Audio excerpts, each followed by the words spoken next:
Alors dans notre paracha, on sait que Pinchas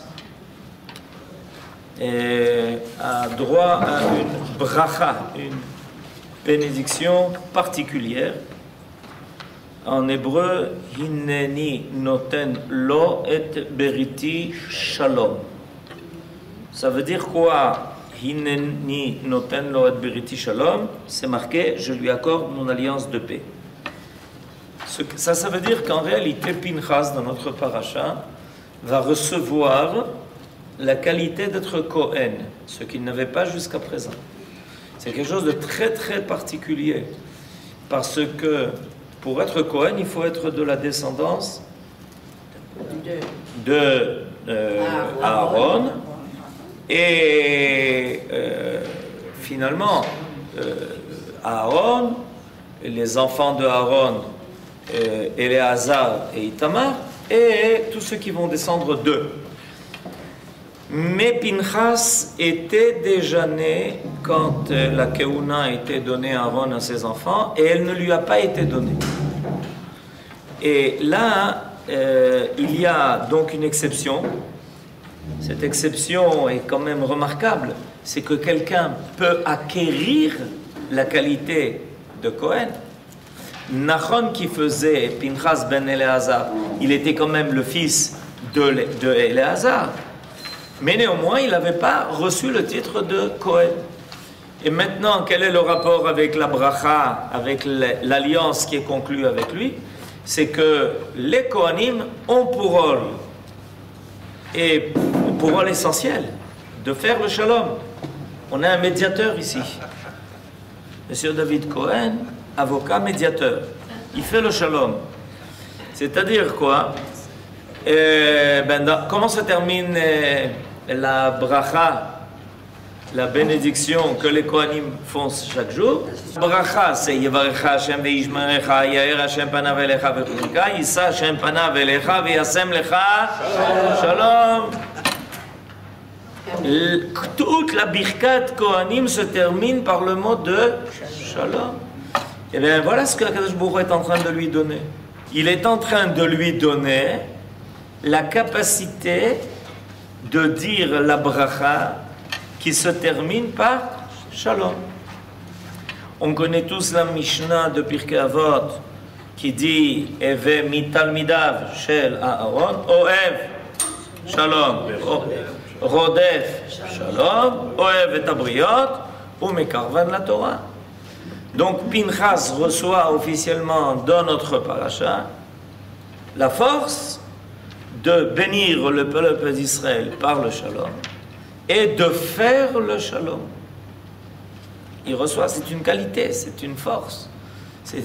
Tout le monde n'est pas capable de ça. Tout le monde, évidemment, ne peut pas faire Birkat Kohanim si on n'est pas Kohen. Mais en plus de ça, avoir cette capacité de savoir comment faire le shalom entre les gens, c'est quelque chose de très particulier. Eh bien, figurez-vous que pour Pinchas, recevoir cette capacité de faire le shalom, c'est la chose la plus paradoxale qu'on aurait pu imaginer.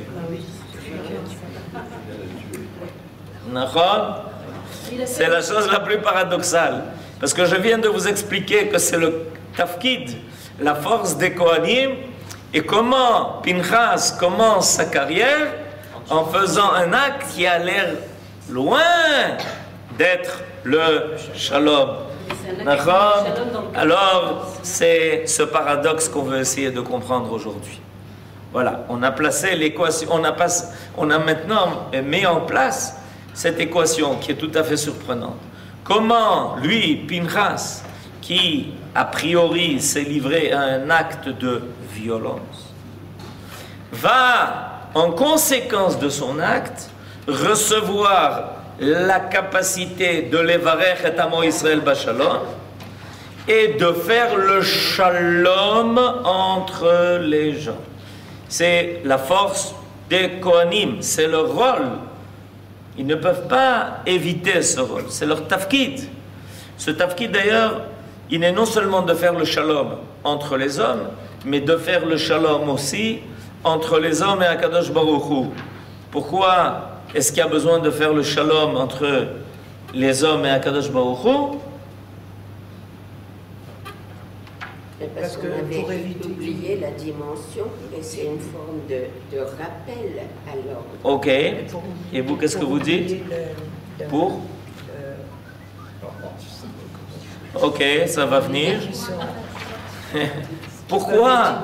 C'est quoi faire le shalom entre les hommes et Akadosh Baruch Hu? C'est le rapprocher. Pour amener à la tchouva, il a fait me'od. Quelqu'un arrive au Beth Amikdash, il a fauté. Et Akadosh Baruch Hu lui dit, mais qu'est-ce que tu fais chez moi? Tu t'es pas conduit comme il fallait? Mais je viens demander slicha. En réalité, le tafkid central des Kohanim au Beth Amikdash était de servir en permanence à Kadosh Baruch Hu pour permettre la présence divine au sein d'Israël.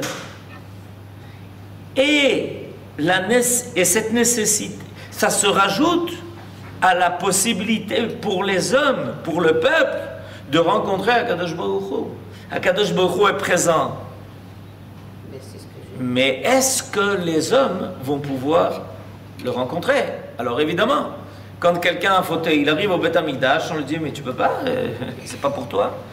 Tu es personne non désirata. Non grata. Eh ben, non grata. On est bien parti. Non grata. Ok? Ça veut dire, en d'autres termes, étant donné que tu as fauté et que tu ne respectes pas les règles de conduite qu'on attend de celui qui est attaché à son créateur, Habibi, Bachoutz, qu'est-ce que fait le Kohen? Il dit non, viens ici. Boleka. Alors, qu'est-ce que tu as fait? Raconte-moi. Il lui raconte. Il dit, tu regrettes? Je regrette. Tu regrettes véritablement? Viens, on va en parler quelques minutes. Tu n'as même pas conscience de la gravité de ce que tu as fait. Zélo, c'est amener les sacrifices au Beth Amikdash, c'était pas amener des bêtes à l'abattoir. C'était beaucoup plus sérieux que ça. Il y avait un travail profond qui se faisait entre celui qui venait au Beth Amikdash et le Kohen qui était de service. Et petit à petit, le Kohen a mené la personne qui avait fauté à regretter profondément, à vouloir se défaire complètement de sa faute, de sa conduite, de faire tchouva et de revenir, de vouloir revenir, rejoindre le divin dont il s'était écarté. Le mot chet, qui veut dire la faute, en hébreu littéralement veut dire rater le coche. Dévier. C'est ce que ça veut dire en hébreu. L'achti et tamatara. Avoir raté la cible. L'achti et tamatara. Alors le but du Kohen était précisément de ramener la personne, de s'aligner sur la volonté du Créateur, sur la droiture fondamentale, naturelle de l'homme, qui le mène en ligne droite à celui qui l'a créé. Donc le but du Kohen était aussi de faire le shalom entre les hommes et Akadosh Baruch Hu. Alors on voit que le Kohen donc a une place centrale dans ce concept du shalom qui vient du mot shlemut, qui veut dire quelque chose de parfait. Rétablir l'harmonie à tous les niveaux, entre les hommes et Akadosh Baruch Hu, entre les hommes qui se sont querellés, entre les hommes qui ont dévié du chemin qu'Akadosh Baruch Hu a réclamé d'eux. Et voilà que Pinchas reçoit toute cette force, cette capacité, cette vertu, précisément après avoir fait un acte qui semble violent, totalement opposé à ce concept dont on vient de parler. Alors c'est très paradoxal. Évidemment, c'est pas par hasard, et la Torah veut sûrement nous enseigner quelque chose de fondamental par là. Alors on va étudier, Munk nous amène ici le commentaire du Rav Shimshon Raphaël Hirsch, et je pense qu'il y a beaucoup de choses à en tirer surtout dans les heures où nous nous trouvons. Je lui accorde mon alliance de paix. Le petit-fils d'Aaron apparaît dans cet épisode comme le véritable défenseur de la paix entre Dieu et les hommes. Pourtant, son intervention a fait couler du sang. Mais c'est précisément pour cela que nous savons ce que Dieu entend par le terme de paix. Car la paix avec Dieu, non plus que la paix entre les hommes, ne peut être érigée sur les compromis, les faiblesses, les reculs. Zéo, gamarno takol. Zéo, Shabbat Shalom, on peut partir. Tout a été dit. Le reste n'est que commentaire. L'expérience tragique de nos jours nous a suffisamment enseigné ce que peut coûter la politique de la paix à tout prix. C'est pas moi qui dis ça, c'est le Rav Hirsch, hein? Imaginez-vous, il y a combien de temps il a écrit ça? Vous voyez, un siècle, bien sûr, plus. Et vous vous rendez compte un peu ce que c'est que la Torah dans sa dimension éternelle. On écrit des choses il y a plus d'un siècle, on les lit aujourd'hui, on dit, mais alors, il a écrit ça ce matin? Qu'est-ce qui se passe? C'est toujours la prime au malfaiteur qui en est la suite immédiate. Un chef responsable, animé du désir profond d'établir une paix solide, doit pouvoir faire face avec la dernière énergie à tous ceux qui la troublent et adopter une attitude intransigeante. Dès l'instant où les essais de rééducation se révèlent infructueux, toute hésitation, toute tendance à tergiverser mène infailliblement à la catastrophe. Tov, je vous permets de prendre la feuille avec vous. Si vous voulez répéter les mots à quelqu'un, de l'envoyer. Pinchas est ainsi le type même du chef qui sait hardiment rompre là où il n'est plus possible de s'entendre. Il accepte délibérément de passer pour un trouble-fête ou un esprit intolérant dès qu'il s'agit de rétablir la justice et de sauvegarder la morale divine. Celui qui, pour sauver la paix, quitte le terrain du combat, se fait le complice des ennemis de Dieu. Ni les larmes, ni les plaintes, ni à plus forte raison l'indifférence ne peuvent sauver la justice et la loi. Et cette idée se retrouve lorsque le Midrash identifie Pinchas avec le prophète Eliaou, qui viendra annoncer la venue du libérateur messianique. Et Eliaou non plus ne saura construire un monde nouveau sur des fondements incertains et équivoques.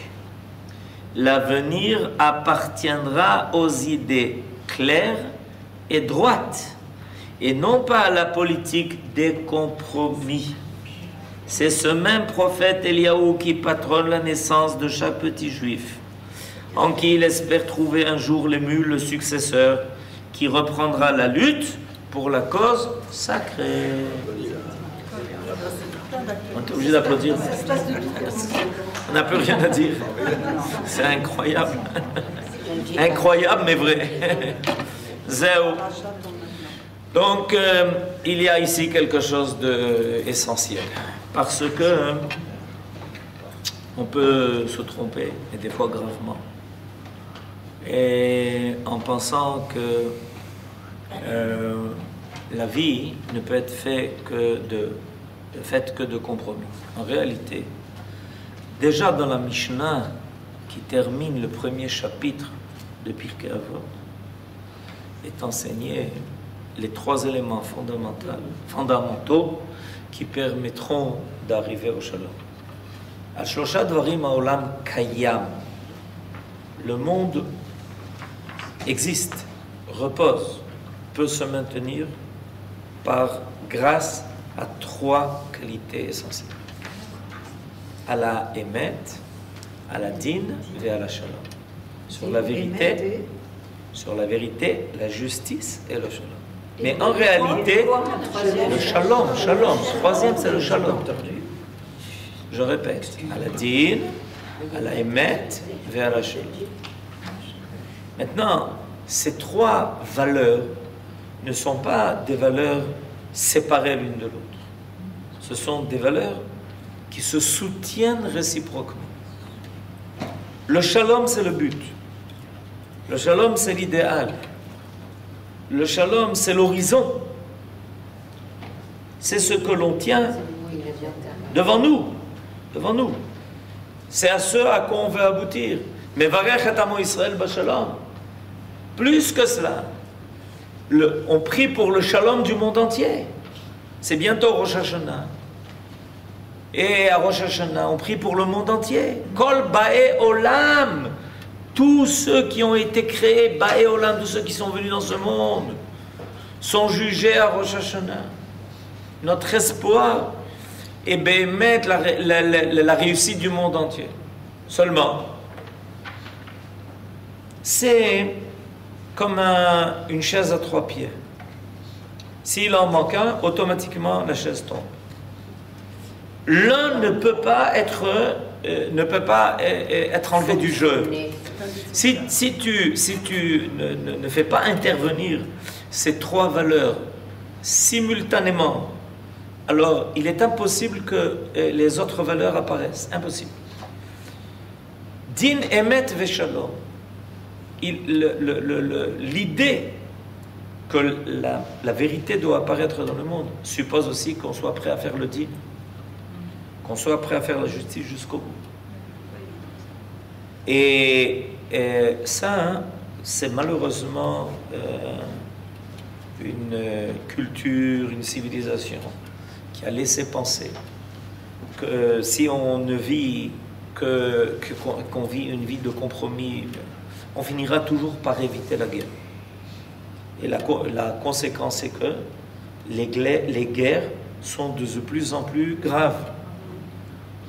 De plus en plus graves. Première guerre mondiale, Tov, alors on a fait des compromis. Deuxième guerre mondiale, ça c'était déjà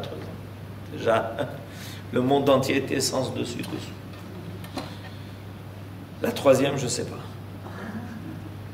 Mais vous comprenez, impossible, c'est impossible. C'est ce que nos sages nous ont enseigné en fait. Et la paracha de Pinchas nous dit, le Rav Hirsch est là pour nous faire apparaître ce principe. Il a fait quelque chose de très radical, Pinchas, extrêmement radical, dans son comportement, dans sa façon d'agir.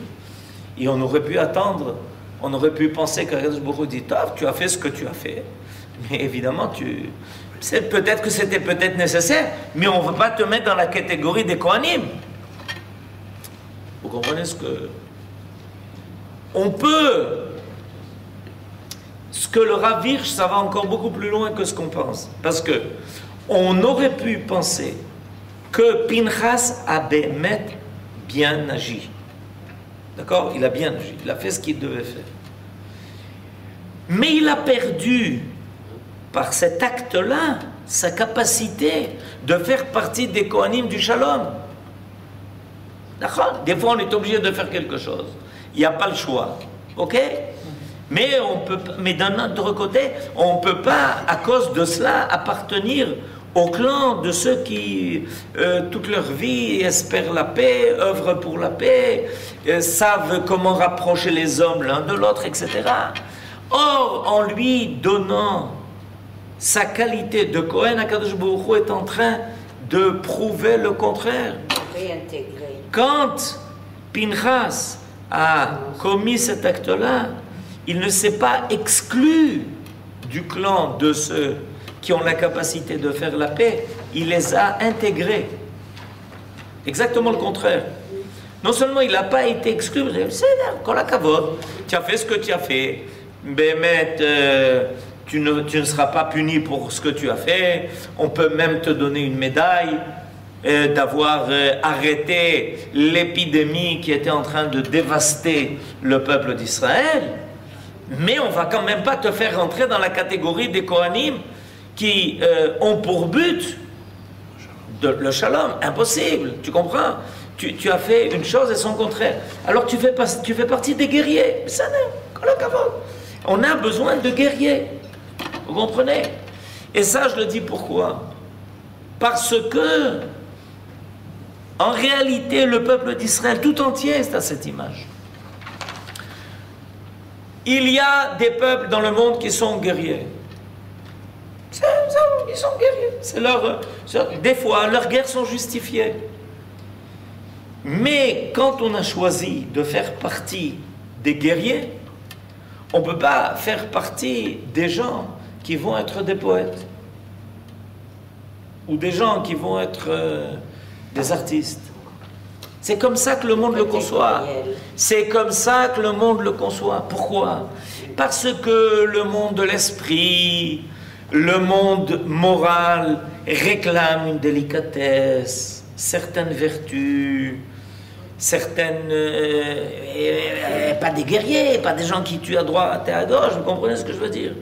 Eh bien, le Ham Israël, il n'est pas là-bas. Le Ham Israël peut être le peuple qui fera les guerres les plus difficiles et des voies les plus radicales, et il reste, ou plus que ça, il peut acquérir des qualités morales et se trouver à un niveau tel que ça n'empiétera en rien sur sa capacité d'être un peuple d'esprit, un peuple d'espoir, un peuple délicat, un peuple avec toutes les vertus morales. Vous comprenez ce que je veux dire? C'est ce qu'on apprend de notre paracha. Parce que dans le monde habituel des hommes, ce sont des qualificatifs qui sont contraires. On ne peut pas être un guerrier et être un homme d'esprit. Impossible. Si on est guerrier, on est grossier. On est un homme qui n'a pas peur de verser le sang. Or, il se trouve que dans notre paracha, la Torah nous fait rencontrer ce paradoxe, que Pinchas, c'est celui qui ensuite devient Kohen, va faire Birkat Kohanim tous les jours, va s'occuper de faire le shalom entre les hommes, etc., etc. Et en réalité, je vous le dis, même dans le camp d'Israël, on était surpris. Au début, on ne comprenait pas. Mais c'est qui? D'où il vient celui-là?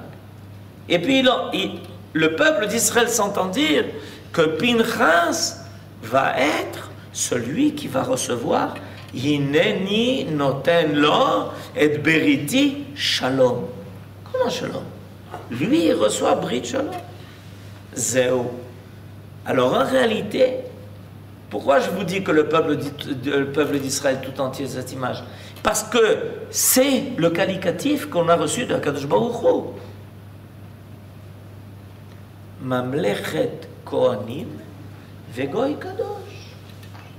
Que le Ham Israël, il est considéré par rapport aux nations comme les Kohanim des nations. Et pourtant, ce peuple-là, pendant sa longue histoire, y compris son histoire la plus moderne, est obligé de mener des guerres qui sont difficiles. Alors tu dis, mais ce n'est pas possible, ça va entamer notre âme, ça va porter atteinte à nos vertus morales. Pas du tout. À faire, selon un principe fondamental, que celui qui lutte contre le mal devient meilleur. Celui qui lutte contre le mal devient meilleur. Zéo. Okay? Un Kohen qui a versé du sang, il ne peut plus après faire la... Ça dépend pourquoi.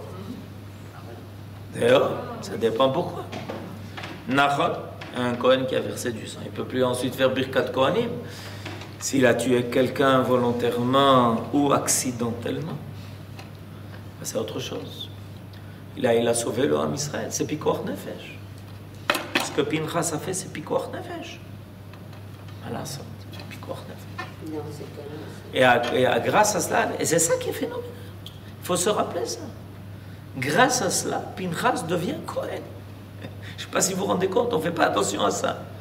Mais c'est grâce à son intervention que Pinchas devient Kohen. C'est-à-dire que non seulement ça n'a pas entamé sa stature qui était déjà énorme, mais au contraire, ça confirme qu'il est béhémet celui qui peut appartenir à ce clan des Kohanim qui ont la capacité. Maintenant, est-ce que dans l'histoire, ça s'est renouvelé? Réponse, oui. Ah oui? J'ai une surprise pour vous. Ça s'est renouvelé. Quand ça s'est renouvelé? Eh bien, les Hashmonaïm. Ah, vous avez oublié. Les Hashmonaïm étaient des Kohanim. Ce sont eux, c'est vrai, hein, ce sont eux qui ont fait la guerre. Ce sont eux qui ont fait la guerre. Et ils ont commencé d'ailleurs par se battre aussi contre ceux qui étaient hellénistes. Et c'est précisément, c'est ce que l'on commence, comme ça qu'on dit à l'Anissim de Hanouka. Bime Matityahu ben Yochanan Kohen Gadol Hashmonaï ou Banav. Et ça n'a rien, ça n'a pas atteint leur qualité, au contraire. C'est en tant que Kohanim qu'ils sont partis en guerre. Parce qu'ils les avaient en eux, ce feu qui brûlait de vouloir libérer Yerushalayim et le temple de la prise grecque et de tout ce que les Grecs avaient fait en souillant notre temple. Donc on voit que ce ne sont pas des... En Israël, dans notre peuple, ces qualités de combattre le mal, étant donné que c'est justifié par le niveau moral le plus élevé, n'atteint en rien et au contraire confirme aussi nos qualités spirituelles. C'est ça le Emet et le Din. C'est ça le Emet et le Din, Yafé Me'od. C'est pour ça que finalement le Emet et le Din vont confirmer le Shalom, vont conduire au Shalom. Nachon, Bediuk. Ce ne sont pas des choses qui se contredisent, ce sont des choses qui se soutiennent. Voilà. Tout rapport avec l'actualité n'est pas du tout fortuit. Shabbat Shalom.